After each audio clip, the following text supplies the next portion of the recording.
Hello, ZiggyNo back with another video. In this one, we're going to be focusing on the Star Stack Invitational Basketball Championship 2021. It is underway. I've already begun. In fact, I'll be honest, I've allocated my $500, bought my cards, and my horses are off and to the races. I've even made a first few transactions, and I'm super excited, man. Super excited. You can't see my enthusiasm. Let me just go over again rules and everything. I'll drop the link below for the SIBBC 2021. All the competitors are there. They got the 12th spot filled in by Gavin Lee. Here I am there at number 11. Hopefully it's the last time you see me that low on the totem pole. I will go over, there were a few rule changes made. First of all, starting at the conclusion of the All-Star break, they'll be eliminating 2 contestants until the final week. So 1 contestant every week afterwards. Now, this is a big deal. This is a big deal because I'll be honest, when I looked at this, I was thinking my strategy out on, hey, I've got basically from, now until June. So that's, that's a solid 6 months on how I'm going to work my $500 portfolio. But they just cut this game in half, man. Beginning of March is real soon. That's 3 months away. So, you got to shake it and bake it if you want to make it to the top, elite in this challenge here. So I've been doing a lot of research, and I'm going to share a little bit of that with you. Other thing, wax is fair game. Wax is fair game. And I think that's pretty interesting.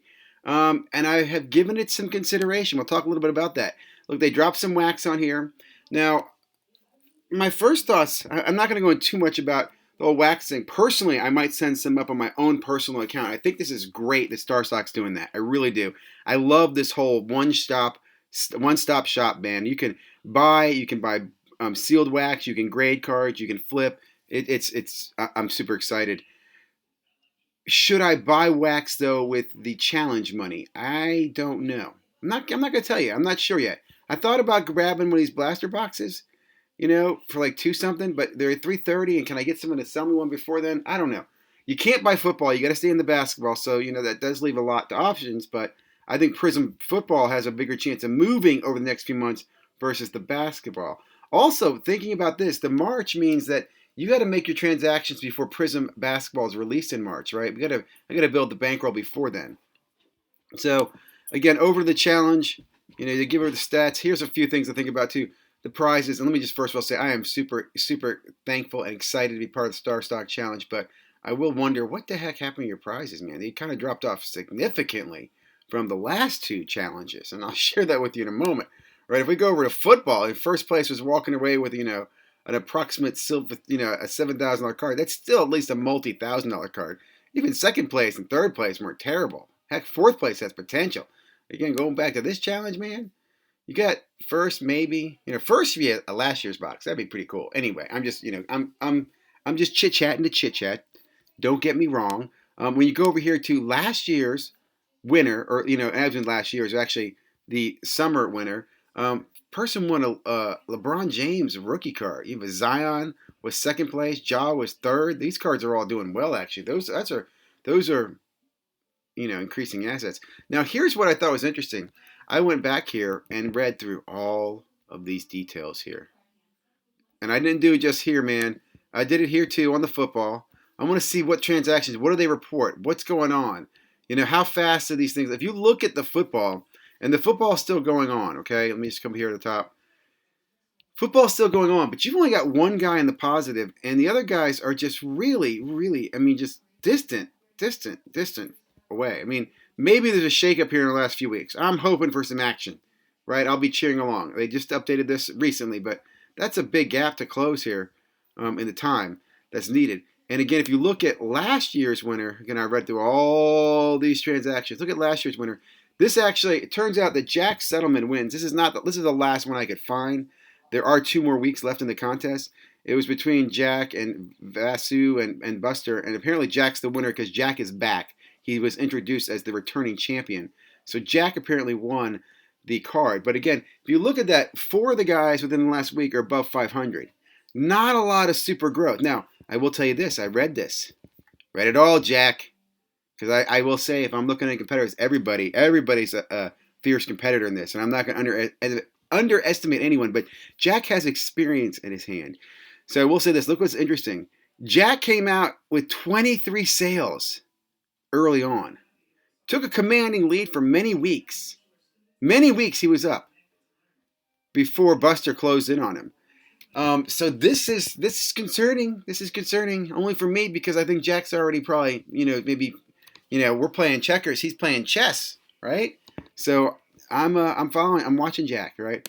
I went over to Jack's Instagram page. Just did some research on Jack. I'll be following Jack's Instagram, his Twitter, his Facebook to see what is he talking about, what information he can be giving. I think that's an important thing to see too. Is that if you look at this, you don't get all the transaction data week to week, right? You're basically just going to get a little bit every week. They give you a little kind of, he did this, he bought that. So I was wondering if you get to see all the transaction. I would like to see transaction, but at the same time, I have to share my transaction data. So I'm going to be cautious about that. I also realize, that part of the challenge here is that you can use your social influence to pump and dump your cards, I guess, to say. And I'm very, very aware of that. So I'm not going to disclose my account yet. I probably will at a certain point. I'm going to wait to see the leaderboard shuffle and see who shows up after the first week. See everything fills it. People settle in, and then as we get closer in, I'll kind of share some of my strategy. I will tell you, for example, one other thing I did on the first day I got access to the system. I went in and I bought a few cards and I submitted them for grading immediately. It wasn't in the rules. You couldn't do that, right? I want to point out here. If you go to the rules, it doesn't say you couldn't do that. After I submitted the cards, then I did send an email to the someone at Starstock who's managing the contest and said, "Look, can you do grading? Because I'm just curious." And he said, "No, we're not going to allow grading. That's probably not a good thing to do." So then he sent a message out to everybody, telling them nobody can do grading. But that is also why I'll tell you, I asked about the sealed wax, and they said, "Yeah, sealed wax is good to go. You can go ahead and buy sealed wax and use that to build your account balance." So again, that was tempting. It was very tempting, although I do think some of these things are likely to dive in price. Like, I think Mosaic's going to go down. This is definitely going down, draft in my opinion. I'm not a fan of football. I can't buy football in this anyway, so I won't say I'm not a fan. I wouldn't be a fan of football in this contest is my point. So these are the 3 prison boxes that I would look at, and again, these are too high to put your whole nut in one of those blasters and hope you win the contest, and that's just too much in my allocation as well. So I kind of ruled that out in my opinion, and decided to go with some cards and made some transactions. So I feel like I'm babbling right now. I did want to just again share what's going on with the contest. First week's out. There ZiggyNo is sitting in the 11th. Hopefully it's the last time you see me down here in the 11th. I did send out some Instagrams and some tweets to my competitors, to say, hey, let's go. And super excited to get things going. Again, this is ZiggyNo. Hope you enjoyed the video. Have a great day. Stay safe. Stay healthy. Please subscribe if you have not already. I will be dropping more videos with more information on my strategy as we go throughout the Starstock Invitational Basketball Championship. Quest to the Cup, baby. Quest to the Cup.